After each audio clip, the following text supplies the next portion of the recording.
So I immediately text her two guardians, I called them. Shupon almost beat my nephew, who's the other branch of the family, to the hospital with the bag, with the pajamas and the slippers. She stood by her side and held her hand until she passed away the next month. Wow. And that's the kind of community you might find at a church that might be like nothing like you. That you might Right. think, this can't be my place, and it can be.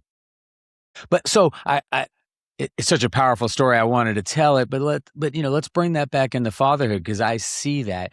I see we have Man Life. Our church is called Church Life. We have called Man Life, this program. And so it's guys who just get together and obviously want to grow their faith. But you get the feeling in my church, just kind of what you said is, hey, if I got a problem, I'm on the deacon list, obviously. I just text the deacons and I know someone's going to stand up and respond.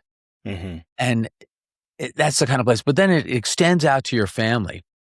And so I think when we talk about roles of the father and how it relates to faith, one of the things that I know like to talk about is presence and modeling. And I would add modeling to that. So we're present with our families, and then we model the behavior that we wish for them to have. And the church is a beautiful place to find that and do that and experience that. Yeah.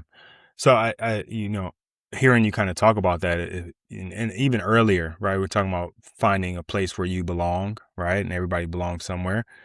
So the church is, you find the church or the place that you belong in terms of finding that community.